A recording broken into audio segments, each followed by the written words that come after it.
Hey, welcome back. It's another wonderful episode of the Catholic Convert Show. I'm your host, Jeff. That guy over there is your other host, Ed. And it is Tuesday, June 4th, 2024. It's been a very slow day for me because I finally don't have myself nailed to a wall trying to figure out how I'm going to get these deadlines done for my clients.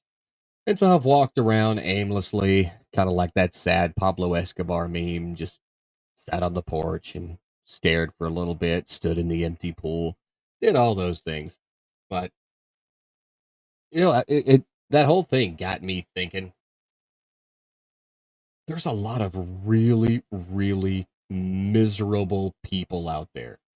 And when I say miserable, I'm not talking about people who are justifiably, going through a hard time. And so they're feeling sad or they're enduring some hardship. I mean the people that are just miserable by choice. It that whole concept, it blows my mind when I think about it because I was walking around today. I turned in a book for a client, I got paid, I don't have any stressors, life is good, and yet I'm walking around like kind of down in the dumps. And I'm like, what is going on?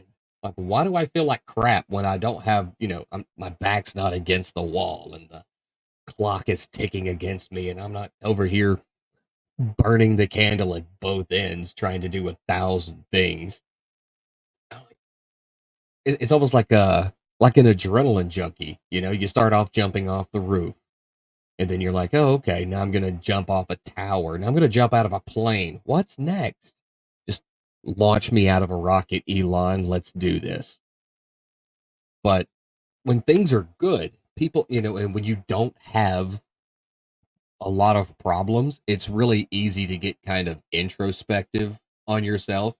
And like we were talking about yesterday with Catholic guilt keeping you accountable, if you're not careful with that, it also becomes kind of this point of contention of you're just going to nitpick about all the little external things that you've got no control over. But they're external about you, right? Things that you can't control. Well, you know, I'm living this, but I don't have that, or I should have gone this route, or whatever. And so you pick all these things to be miserable about. And I remember a few years ago, someone had asked me, uh, and I think I put this in my first book. And there's a lot that I disagree with in that first book I ever wrote. It's still for sale, by the way. But there's a lot of things I disagree with in it. Like 90% of the stuff I wrote, I'm like, man, I was stupid looking back now. But someone asked me what the biggest problem I thought Americans had today. And I want to say this is in 2020.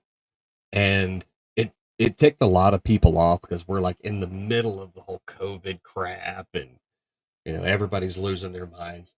So Jeff, what's the biggest problem that Americans have? And my answer, like it blew their minds, but it still makes sense.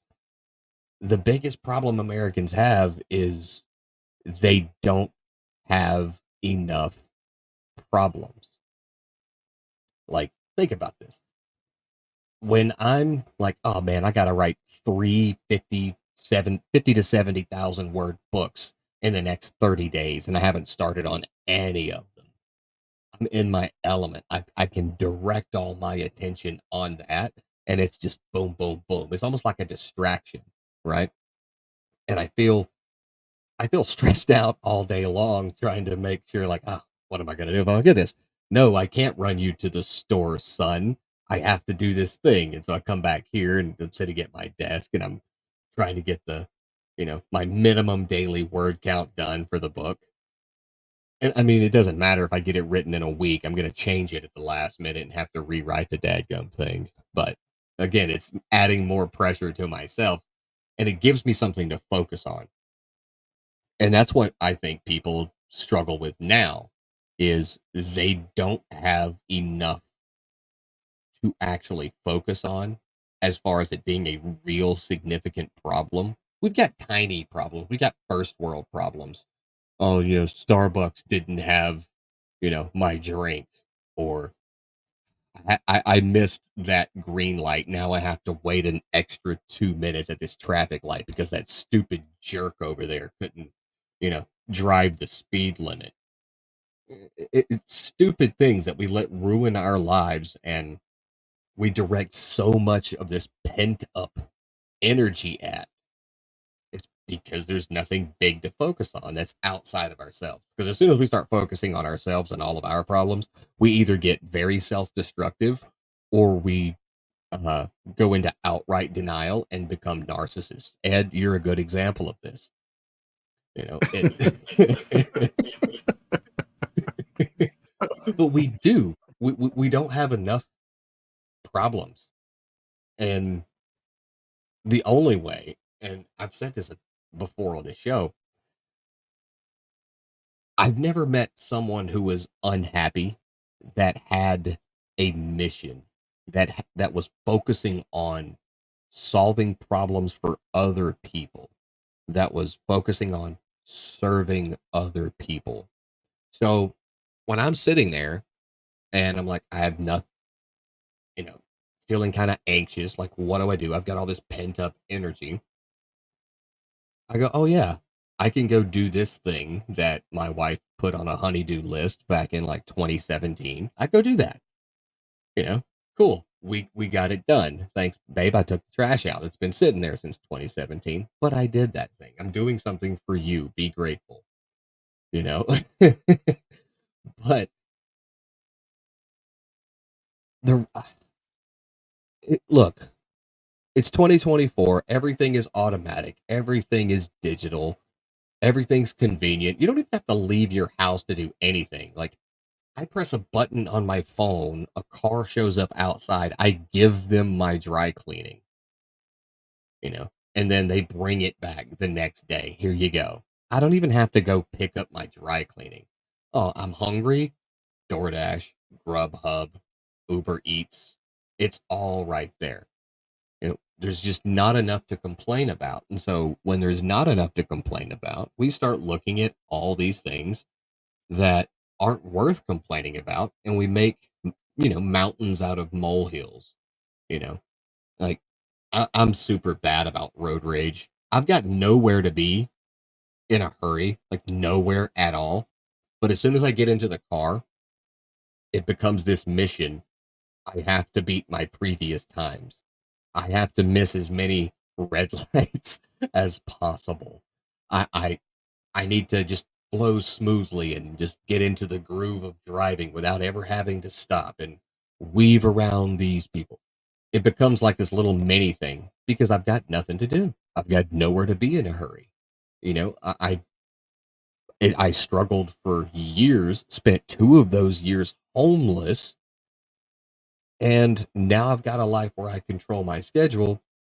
And I'm not rich, but my bills are paid, and my wife wants to go out to eat, or the kids want to go somewhere, we can go and do that. But if I don't have a problem in front of me to solve, I'm miserable. I'm anxious. I get snippy about the littlest crap. You know, Jerk off. It's the pedal on the right. Why don't you go faster? Oh, really? Really? You're going to change lanes 500 yards ahead of me and not signal? I hope you forget how to read, pal. It's it sounds funny, but it's ridiculous. We all do that. Like, I mean, that's one of the things I like about you, Ed, is you've got all these different things to do with your, all of the different ministries you're involved in, traveling from, the multiple parishes.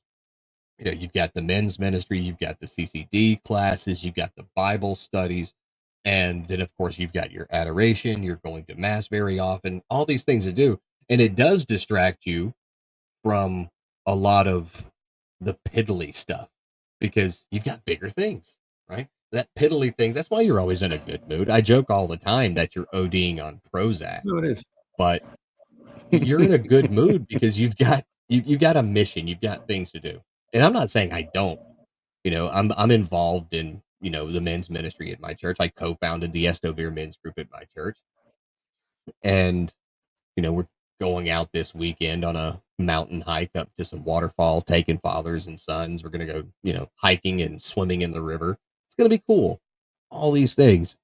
But if I don't feel pressure from some external force, like if I don't have something to fight back against, I get anxious. And when I look at all these people out here that are just complaining about their first world problems, bro, why don't you go and like help someone do something? Like go cut that old lady down the street, go cut her grass. She's got a problem. Her grass isn't cut, you know? And I'm not saying you go out and act like a Mormon, beat on the door. Have you heard about our Lord and Savior? You don't have to do that. Hey, ma'am, I'm going to cut your grass. You're not going to pay me. I just want to do something nice for you. And so you start redirecting this pent up energy that you have into doing things for others.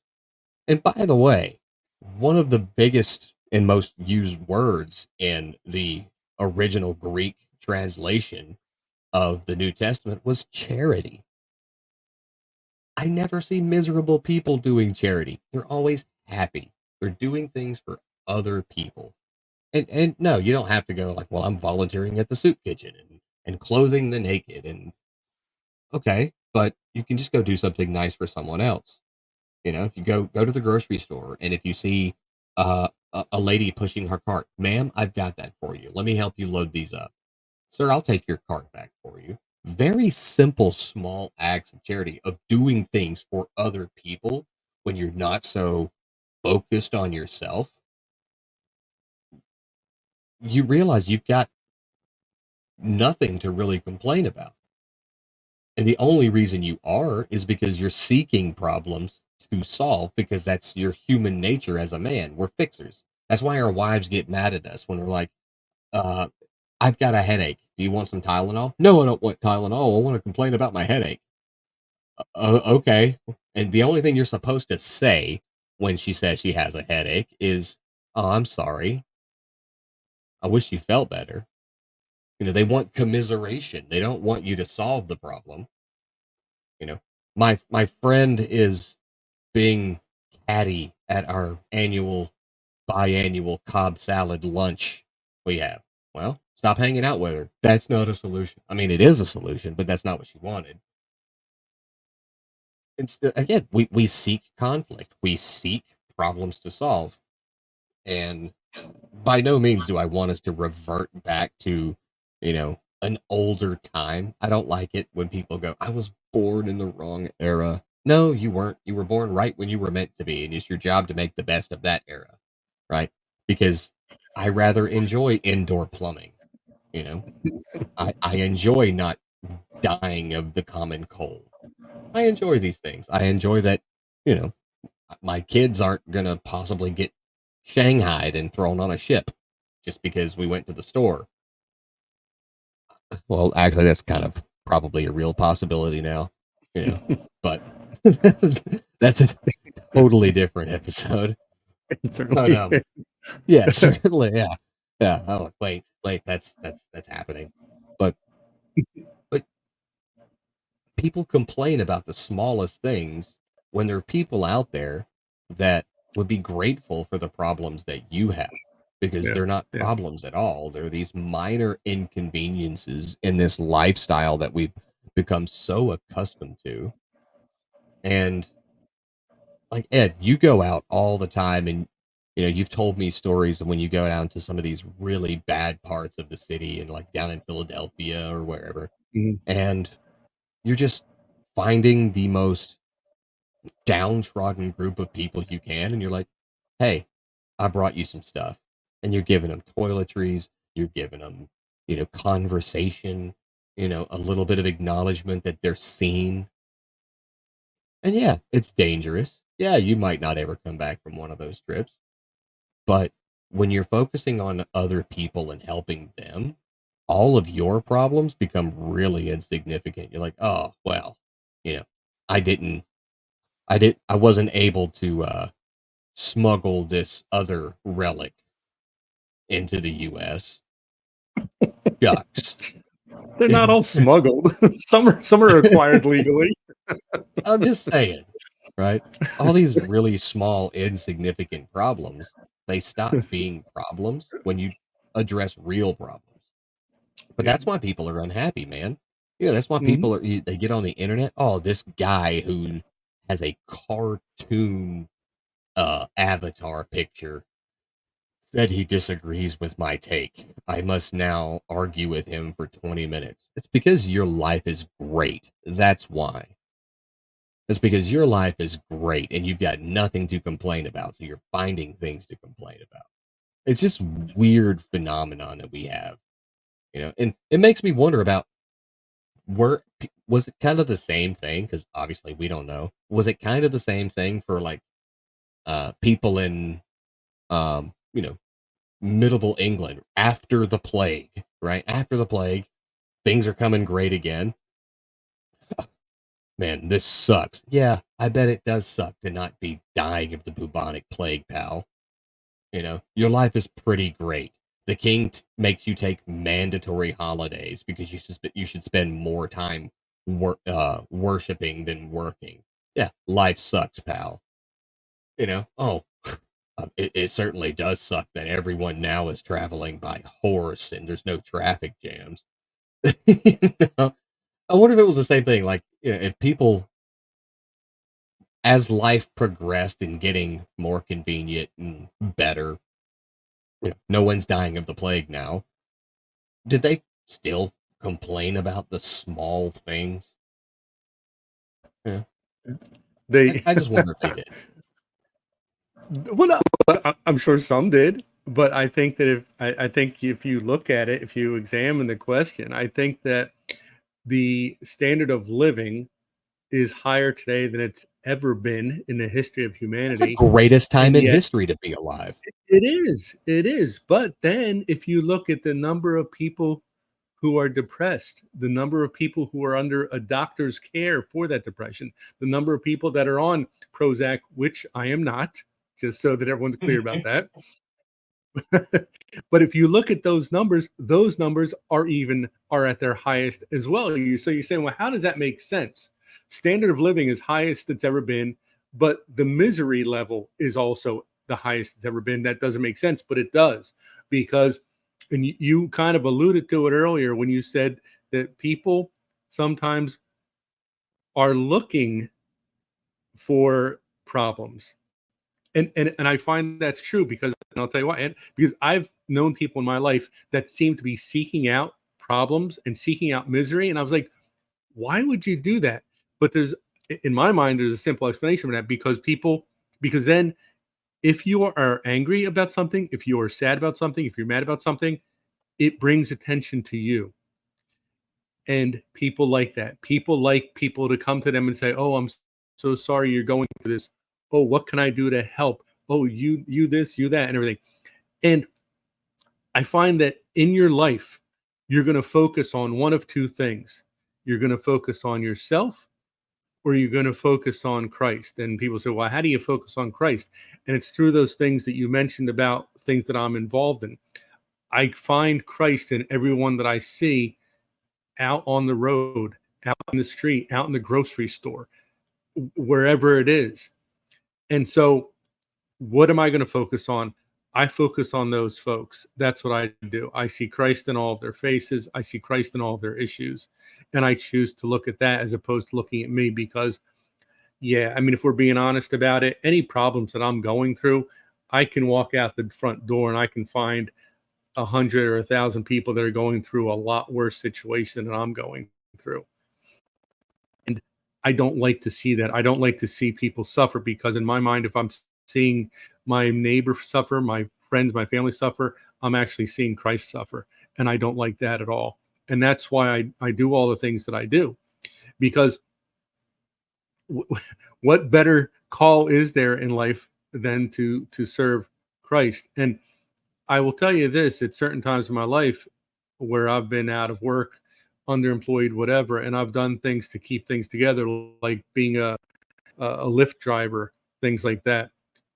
the people in my back seat at that time who were the happiest seemed to have the least going for them.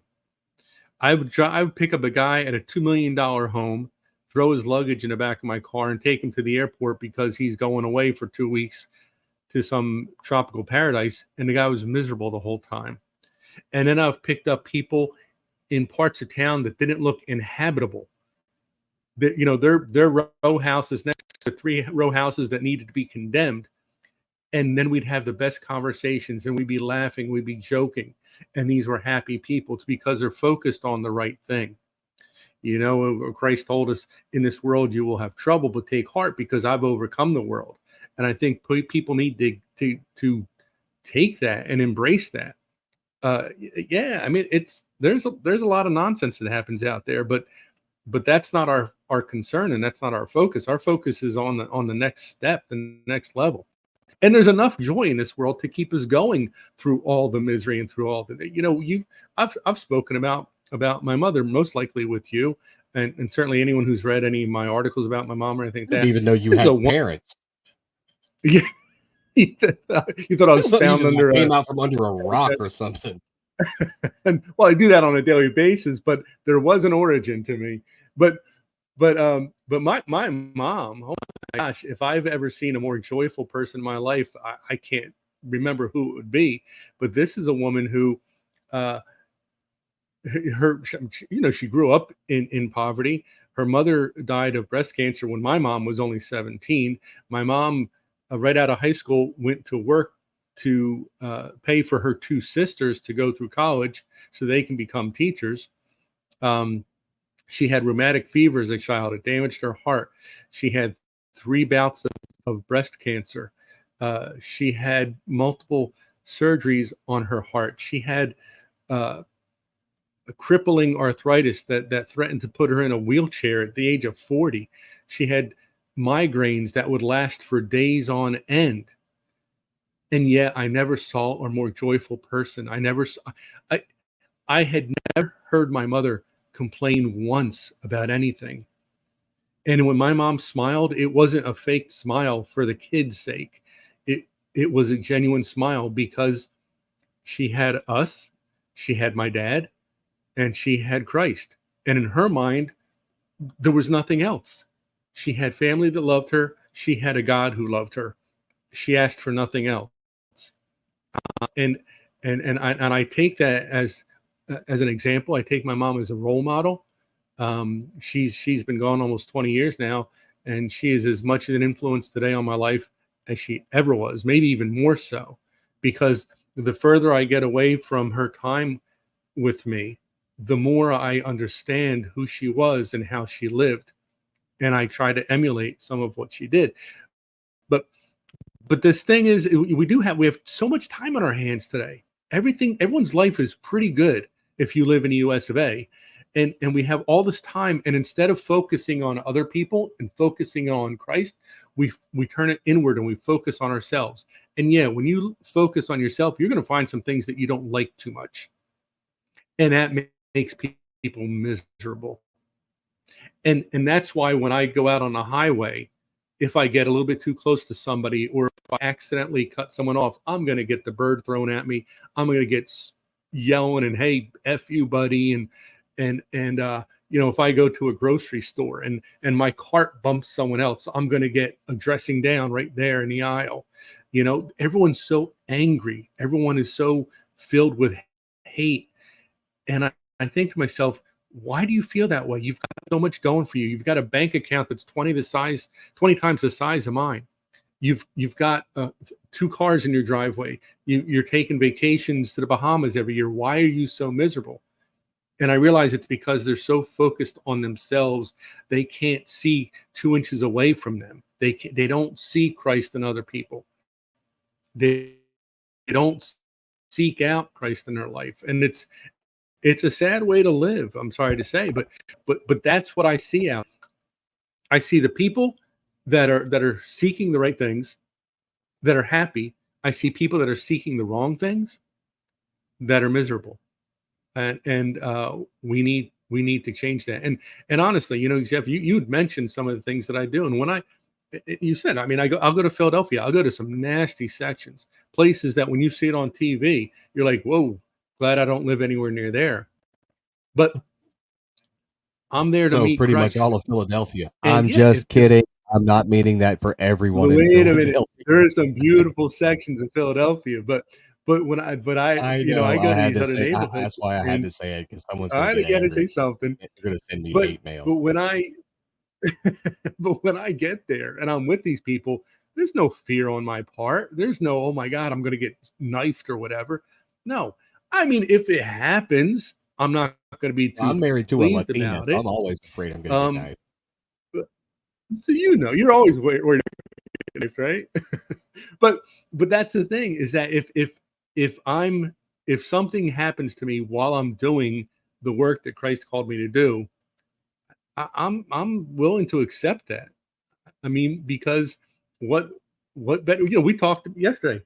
What do we talk about? You know, you like being a companion of a saint, and these are people who put themselves in those situations where something wrong could and probably will go down.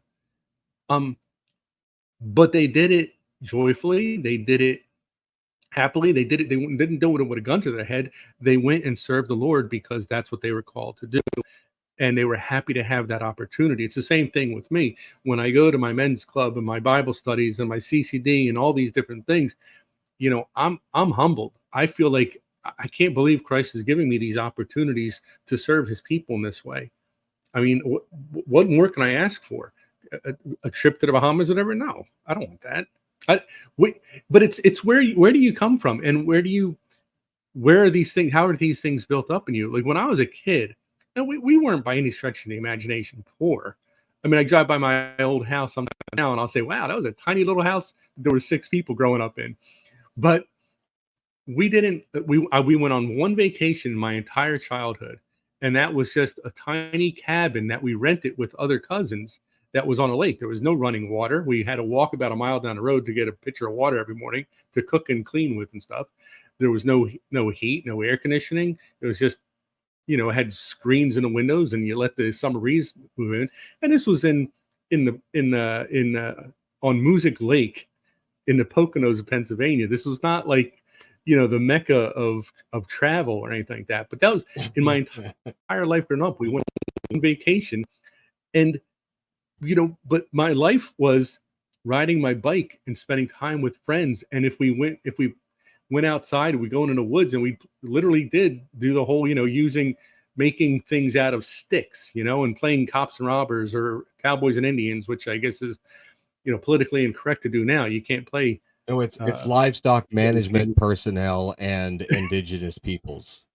Exactly right. That's the So politically correct term. Hey, kids, is you want that to go outside and play but that's what livestock we did. management personnel and indigenous Yeah, peoples? we But we had no cell phones. We had no iPads. I didn't have a CD player. I didn't have an 8-track player. I mean, none of this stuff. There was one small black and white TV, 12-inch, that was in the living room, that we would watch something on Friday and Saturday night. That was about it. Um, and I wouldn't have traded that for anything. And I was happy. My family was happy. My neighbors, my friends were happy because we bruh, now focused I want to go on back. everyone. I want to go Yeah, back a little bit when you were talking about your mom. You know, yeah, you said she had all of these things, all of these legitimate problems, right? And she was happy. And you compare that today, where people don't have any real big significant problems. And I'm saying that in a very broad stroke, right? Obviously, there are some people with some legitimately big problems, but overall, like you said, we live in the best time to be alive. Everything is convenient. You know, when it comes to just living, even if you were to, put everything that would be considered a luxury to the side, there's almost, uh, the, everyone is living well as far as your basic needs being met. And they used to be enough to make people happy. They would have to strive just to have their basic needs met. Now, your mom, she had all these issues. She had, the migraines and the issues with cancer and all these things, but she was legitimately happy. And I'm I'm not saying that we don't want problems, and I'm also not saying that we should avoid problems. But if you think about it this way, the people who have actual real problems, they're happy. Do you know why? Because they have a point of reference. It's like you're walking around in, hell. So when you finally step out of hell, you're like, whew, it's so much better here. And people who have real significant problems, when they see even a sliver of a day where the problems are gone. So on the days where your mother would go 3 days with a migraine, unable to get out of bed or have the lights on or hear loud noises, when that thing ended, of course she was going to be joyful because she has a point of reference for how bad things can actually be, right? Now, I know Christ said to expect problems, but I think it's more than that. I think it's we need problems. And because we've strived for generation upon generation of technological advancements, we've tried to eliminate all of the problems, which leaves us with no other choice but to seek them. Because the seeking of problems is intrinsic to us. We need conflict. And I don't mean like, hey, let's go to war, but we need something to push up against. We need something to fight. We need a them, right? And that is one of the things I talked about in my first book. We need a them. It has to be an us versus them. And we can break that down into as a general a term as possible. The them is the migraines. The them is evil. The them is poverty. Whatever it is, right? But we need something to fight. And we've gone so far, so hard into eliminating all of the things that could ever, possibly be a problem that now we feel empty because we don't have a purpose. We don't have an enemy to fight. You know, um, did you ever hear? Yeah, his name escapes me now, and I used to be able to quote his name uh, like on, at the drop of a hat. But he's a Christian author, and John, what's his name? Every man needs a battle to fight, a damsel to rescue.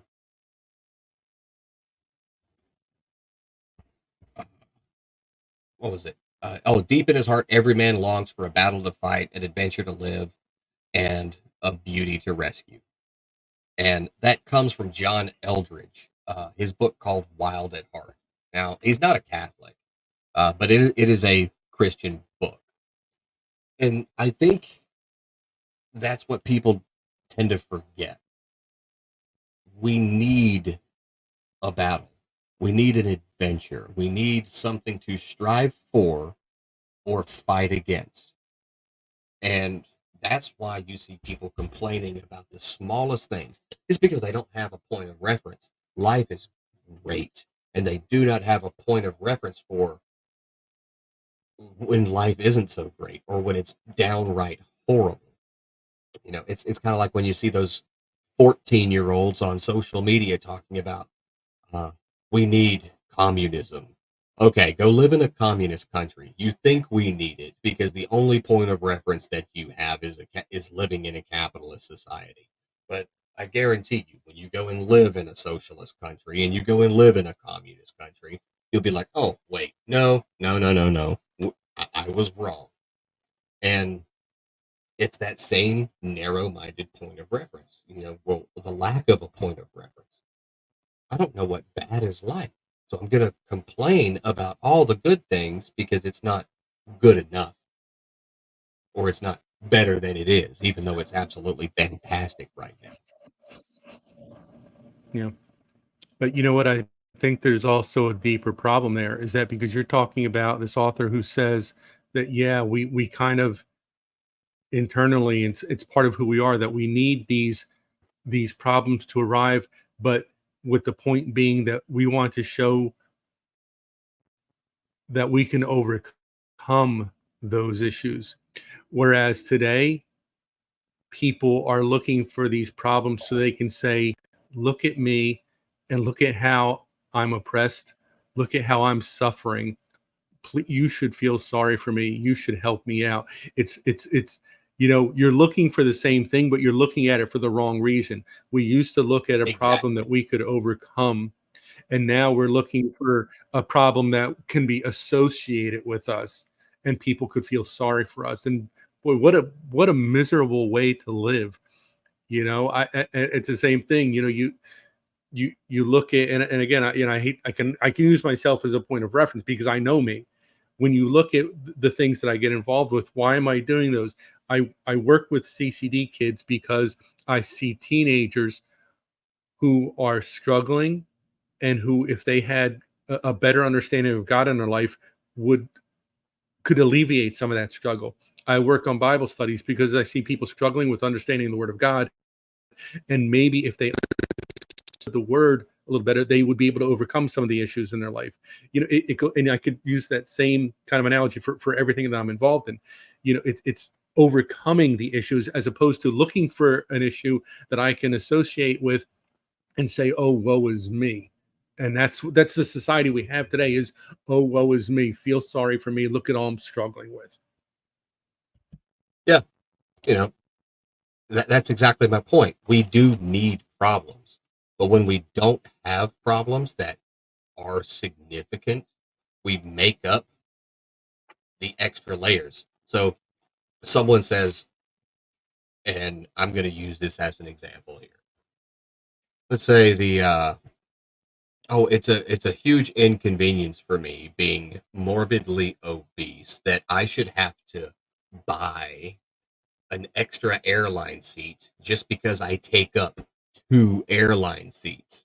And so they claim that they are oppressed. They claim that they are being persecuted.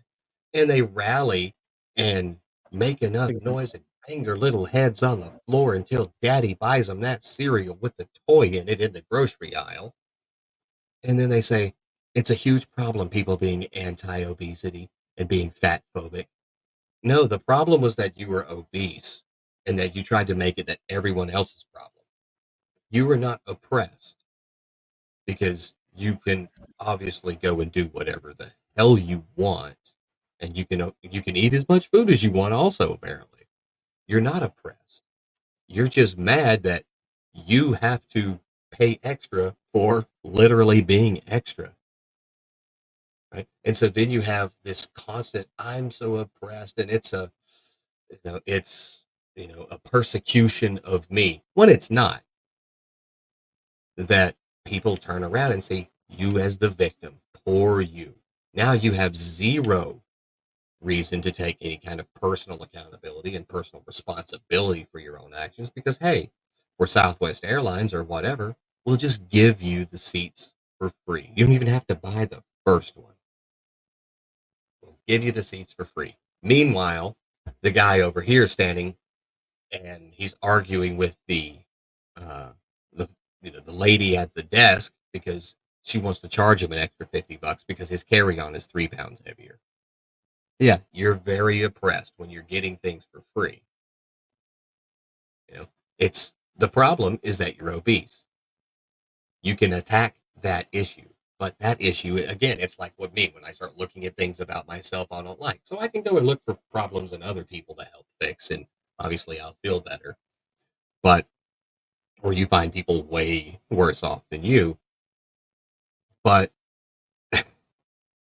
they get so upset when they have to look at themselves. So it's easier to point the finger and blame someone else for it because accountability and responsibility are, probably the most common allergies today. And when they do that, they get to feel that same kind of fulfillment that they would have if they just did the hard thing and looked at fixing the issues. So yeah, I get it. They need a problem and a battle to fight, but they don't want to fight the battles with themselves. And so when they don't want to fight the battles with themselves, they turn that around as well as actually not my problem. It's your perception of me that is the problem, and I'm the victim here.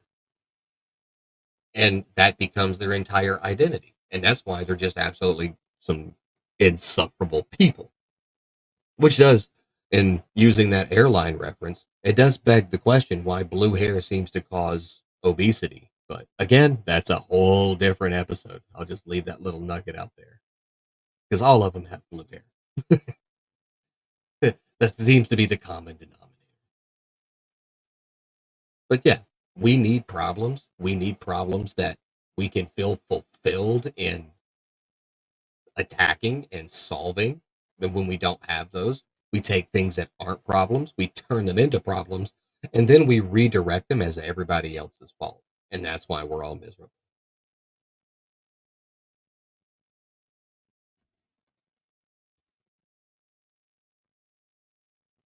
Yeah. That no, you nailed it. Honestly, I mean that's what it is. It's that it used to be there's a problem in front of me. I don't care who created the problem. I don't care what created the problem. There's a problem. It needs to be solved. Let's work on that. Let's fix it. And now there's a problem in front of me. You, it's the entire It's my world's fault, fault. It's not my fault. I had but I'm nothing to do with blaming it. everyone It's else. well, yeah, yeah, but yeah, I mean, actually, it is your own fault. Most of the problems that we have are self-generated. They are of our own doing, and that's for sure. Whereas, when you were back in the day, when my dad was growing up, and when my so my grandfather was a full-time coal miner and a part-time constable, which is basically kind of like a police officer. So the guy was working like 36 hours a day. And when my dad was a year and a half old, my grandfather, my dad's father, was killed in a coal mine collapse. Now, I Jeez. don't think you could say that that was of yeah, but I don't think you could say that was of my grandfather's doing. Although, if you read the No, actual but he was report clearly from being the coal oppressed. mine company, what's that? I said, no, but he was being oppressed. That was a Yeah, terrible he joke. was. Uh, No, it was 1928. It's long enough ago. I need to go So to confession for that one. He was being pressed. no, no, no. But that's the thing is that so what happened? So that's a horrible thing. My grandmother did not say, "Oh, woe is me. The world is against me, and somebody better do something for me and do something for my children." She went out like the day after the funeral and she got 3 jobs and she did what she had to do to make sure that because God had given her X number of children and she was going to take care of them regardless of what that meant. And so that's the thing. But so here's someone who was given a problem was thrust at them, not of their own doing, but they handled it in the way that it needed to be handled. And today, problems are of our own doing typically, and we want someone else to handle it. And that is, I, I don't even know what you say about that. But again, it is partly because we live in a time when everything is pretty darn good. And so when things do pop up, it's somebody else's problem and someone else is responsible for fixing it. And let me know when it's fixed so I can go on with my life. Yeah. So we're not going to go on with your life yet, but we are going to go on to the next segment and check out what's in Ed's creepy basement. Well, I will tell you, I actually did go down into the creepy basement for today's stuff. I brought a smorgasbord of things, honestly, and this fits in. We talk about Jeff how sometimes um, things that we discuss on the show just happen to seem like they happen for a reason, even though it's not really planned that way. And we're talking today about problems that are either of your own doing or of not, and talk about problems that are not of your own doing and how you resolve them and what you do about them. So the first thing I want to show you is this photograph, which is of troops celebrating mass. This is during World War II. This is right after these guys, these gentlemen, these are Catholic Marines who had finally taken Okinawa, and they had a massive Thanksgiving. Now, all the stuff that's in my archives here is all original stuff. So this photo is actually the original photo from either an AP or UPI photographer. So this is an 80-year-old photo at this point. I don't know if you can see, there's the priest raising the host, and there's the Marines on the beach there, and they're going to have, It just makes me wonder they're if it came celebrating the from like mass. Joe Rosenthal. And after these, what's that? I said it makes me wonder if it came from Joe Rosenthal because he was the one that had taken the famous flag raising on a Okinawa Okay, picture. I'll have to look. I'll have to crack this open and take a look because all the information is there on the back. Um, so I will look at that. But you think of those days and what those gentlemen were going through, and yet they took time to thank God that they were alive, and I'm sure that they prayed for their brothers that were lost. And here we have a kit from, and this is not from World War II. This is Vietnam. I mean, I'm sorry, a Korean War era. But this would have been a priest's kit for distributing communion. You Yo, have the tough to do this on here, but you've got the paten. You've got a little container where he would have hosts that he could consecrate, and then he would have ways of distributing the wine for that. So this is from a chaplain who served in the Korean War, and along with that, I have a stole that was from a chaplain, again in that same era, in the Korean War era.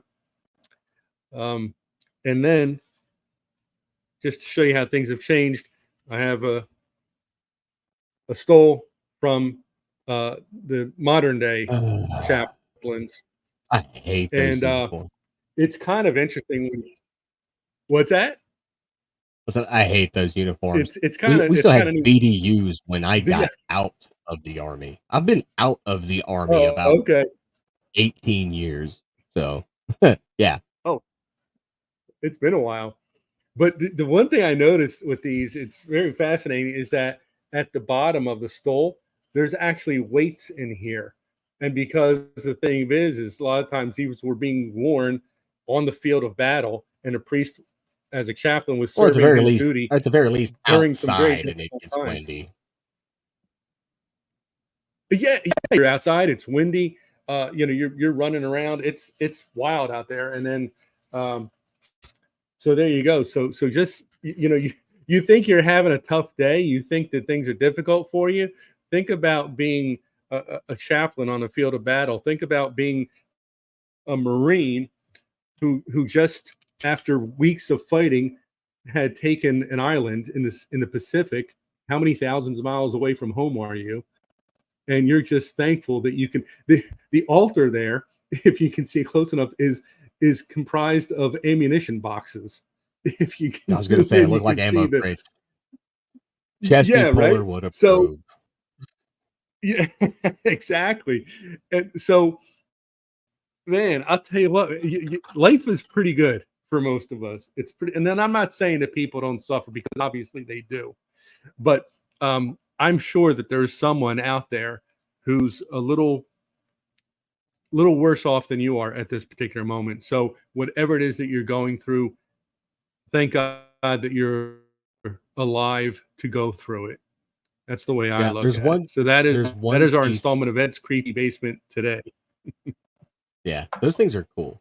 But no, just to what you just said, there's somebody out there right now that is praying for the life you have right now that you're complaining about, And I used to say, you know what? I wish I had rich people problems. Again, I'm not rich, but I used to say, I wish I had well off people problems where I'm like, oh man, I can't believe this $1,000 bill is due because, I'm living off whatever measly income I was living off of working, crappy jobs. I'm like, oh, I wish I could have the problem of, oh, I feel broke when there's less than 5 grand in the account, that kind of thing. I'm like, no, I feel broke because I'm broke. That was a totally different thing. But yeah, and you see this with a lot of people when they get successful too. They're like, oh, I just want to make 10 grand a month. And then they make 10 grand a month. They're like, I feel so poor. I'm like, bro, you were making like 2 grand a month before and you didn't feel poor. It's because you start to, again, life gets better. So you go, oh, I just need more. I need more. I can't even be grateful for what I got because it's not enough. Someone's out there praying that they had the kind of problems that you have, right? So maybe be grateful for what you got. But we're going to segue on over It would into be our nice, wouldn't saints it? of the day. Yeah, it'd be nice. But yeah, we're going to segue on over into our saint of the day. And it is Blessed Angelina of Marsciano. And I wonder if that's where Rocky Marciano's name comes from. Just pops in a man. I mean, there's boxing gloves.